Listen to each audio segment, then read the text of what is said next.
Okay, in this presentation we are going to look at jointly distributed random variables and how we will work with moment generating functions in that context. So this exercise is actually based on a previous exercise where I look at the exponential random variable, and which is what we're going to discuss shortly. But just actually let's ask the question here. Let x and y be two random variables with a joint distribution. F of xy equals the exponential of minus x minus y, where x is greater than 0 and y is greater than 0 and 0 otherwise. Now, the useful information is essentially the solutions to the predecessor part of this exercise. So this would correspond to the second half of an exercise, and the useful information I give you is essentially the results from the first part of the exercise that you would use in a distilled format. So suppose we have a random variable z, and suppose that the probability density function of z is as follows: the exponential of minus z, where z is greater than 0. That's the probability density function. In that case, the moment generating function be 1 over 1 minus t for t less than 1. Okay, so essentially what we're going to get is the marginal distributions of the x and y in the first case, and essentially they're both in the form of z there. So essentially that is the purpose of that, just to actually cut to the chase.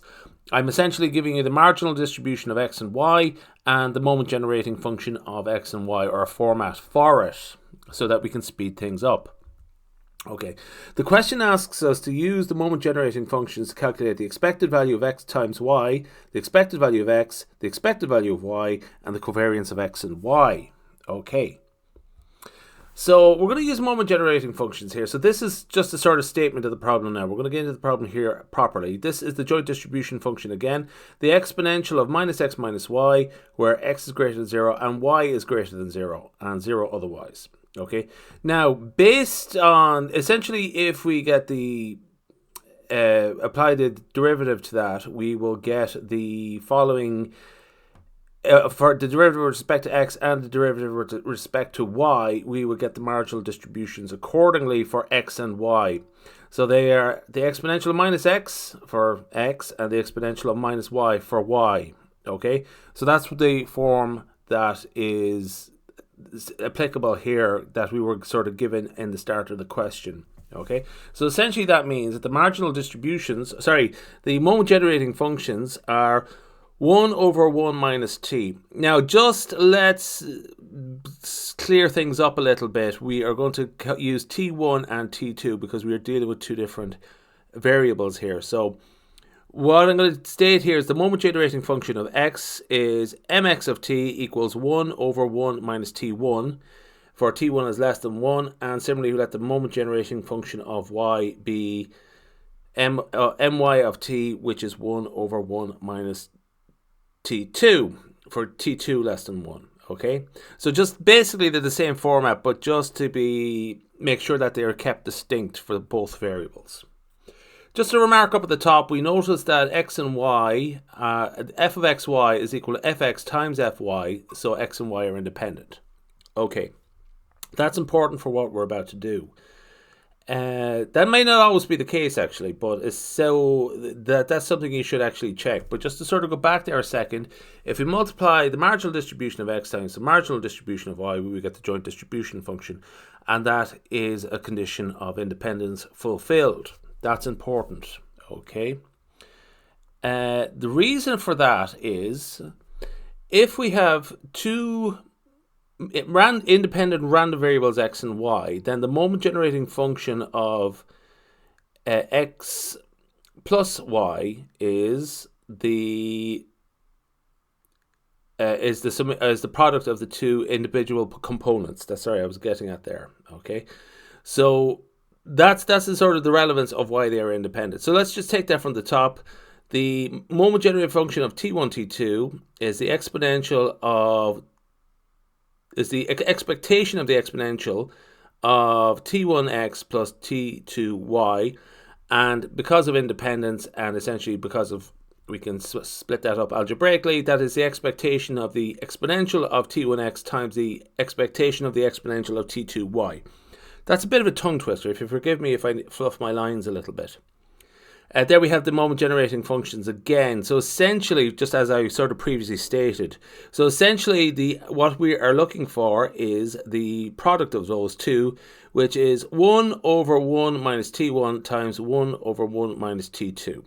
Okay, or 1 over 1 minus t1 times 1 over minus t2. Okay. So the expected value of x, I'm going to actually go to the expected value of x first. We're actually asked for the expected value of x times y, but it actually is a little bit simpler if we approach it from the individual variables in the first instance. So what I'm going to do here is differentiate that with respect to t1, okay? The moment generating function with respect to t1. Just as a quick remark, the question actually asks us to approach it this way. That's an important matter. Okay, we're going to evaluate it at 0 and see what number we will get, or how that will evaluate. Now, this is just go down to the bottom there, the very bottom line. Essentially what we have to do is get the partial derivative of that with respect to t1 and t2.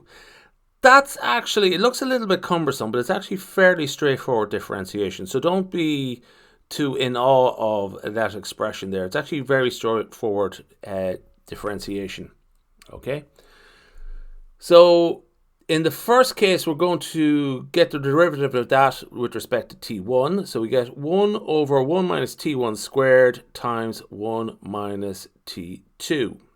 When we evaluate that at 0 and 0, x and y, or t1 and t2, I should say, we will get 1 minus 0 squared times 1 minus 0, which is 1 over 1, and that is 1. Straightforward enough. We're going to do something similar here now for y, the expected value of y. So we're going to get the partial derivative of the moment generating function with respect to t2. We'll do the exact same thing. In fact, this is actually the mirror of what we just done to calculate the expected value of x. Okay, so the answer we get is 1 over 1 minus t1 times 1 minus t2 squared. And we evaluate that at t1 equals 0 and t2 equals 0, and again we get 1. Okay, so the expected value of x and the expected value of y, both 1. Now, the reason I left the expected value of x times y to last is because we can use what we've just done previously as a step. Okay, so the general format for the expected value of x times y, it's the second partial derivative. Well, it's the derivative with respect to t2 and t1. Okay, the second derivative with respect to t2 and the t1 of the moment generating function m of t1, t2. And again, we evaluate that at 0 and 0. Okay, now this is why I left this to the third part, where after the expected value of x times the expected value of y.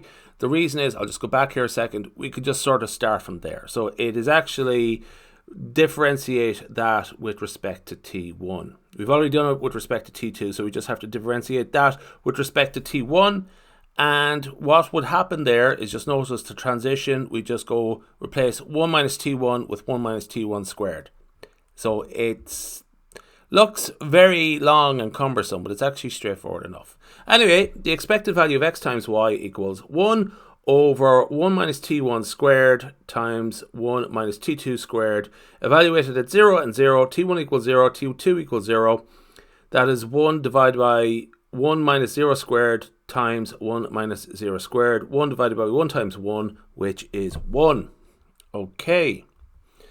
And finally, let's get the covariance of x times y. Now, we sort of figured this is going to be 0, but just to sort of confirm it, the covariance of x times y is the expected value of x times y.